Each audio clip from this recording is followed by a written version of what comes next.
The Outsider is a Yakuza gangster movie set right after the ending of World War II in Japan. It stars one of my favorite actor-musicians, Jared Leto as Nick Lowell, co-starring Shiori Kutsuna as Miyu, Tadanobu Asano as Kyoshi, Kipe Shiina as Orochi, and Min Tanaka as Mr. Shiramatsu.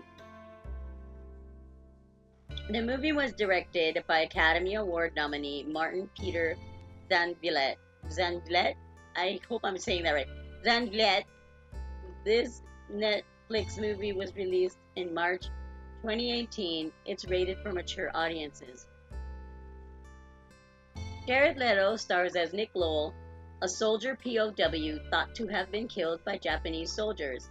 He's all alone in a foreign country and considered dead, or at least MIA by American military. He has no country that cares for him. America has forgotten about him. Japan hates him. Nick has no place where he belongs. This all changes for him one day when he becomes bonded with a very dangerous brotherhood. Along his way, his views on the once enemy Japanese changes, and Nick comes to deeply respect the Japanese. He will honor his new family, no matter the cost. The movie opens with Nick as a prisoner of war serving in a Japanese jail. Nick witnesses three very large, tattooed men leave the washroom where he finds a man hanging by his neck, struggling to stay alive. Reacting to the situation, he lifts the man up and calls for help, saving the man's life. Nick realizes that the man he saved, Kiyoshi, is no ordinary man. As payment for saving his life, Kiyoshi promises to get Nick out of prison. He says his brothers will repay Nick, and Nick should be ready.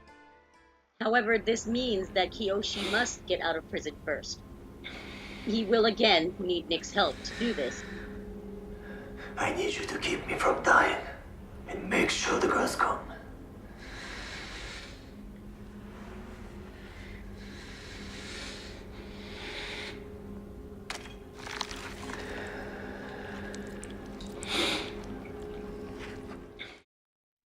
Nick patiently serves in jail, anticipating his release. He walks out of jail and finds a car waiting for him. Being an outsider with nowhere to go, very little Japanese language skills, and not knowing anybody in this foreign land, Nick gets in the car.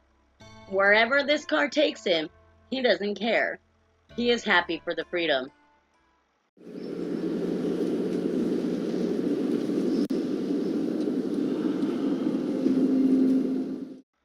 Nick is taken to a private club. He's given a lot of money and is told to go home for the evening. Someone will be by to pick him up in the morning. At the club, he meets a very beautiful woman. For Nick, it's love at first sight. It'll be 100. 100.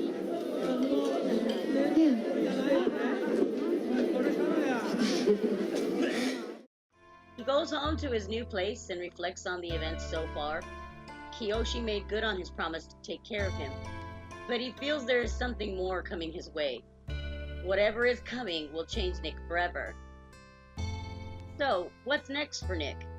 Well, I don't want to spoil it for you, but I will say his bond with Kiyoshi grows into one of honor and family. Kiyoshi protects his brothers and their father, the head of the Shiramatsu clan. And anything Kiyoshi protects, Nick protects, because Nick protects Kiyoshi.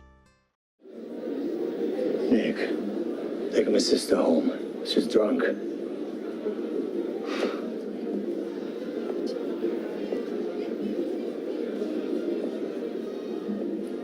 Wait, 거기서 오프트 그럴 거라. 가야 돼요. Nick's loyalty and bounded love for Kiyoshi quickly sends Nick up the ranks. This doesn't sit well with some of the members of the Shiramatsu clan, and conflict arises. This movie focuses our attention on service. Nick was part of the American forces as a soldier, but he felt he had no real purpose. He followed orders, but never really questioned why. As a Yakuza, Nick is doing the same exact thing, following orders without question, replacing one service to kill for another service to kill. The change and difference is that with the Yakuza, Nick finds the love of his life, Miyu. He's also connected to Miyu through Kiyoshi, who he sees as a true brother, though they may have been born worlds apart. He finds purpose in his service to the Shiramatsu clan. I enjoyed this movie from start to finish. The ending is left open, so that may lead to a sequel, but if you don't like open endings, then you may not like this one. The acting was very well done. Obviously, with this cast, there's no question about the level of acting. This movie was great, especially for a Netflix movie. I enjoyed the plot. It might have had some predictable situations, but I really didn't mind those moments because they were so well done. It actually took me back to a simpler time in movies, the time before unconventional became conventional. It's a straight shot plot. You have an idea of where you're going, but it's the experience getting there that you enjoy. I rate this movie an 8.5. The only reason why it's not higher than that is that I feel like the ending could have been tightened up just a little bit. It seems a little bit too loose. Too much left to interpretation or guessing. Alright, that's it for this week. I hope that you guys enjoyed.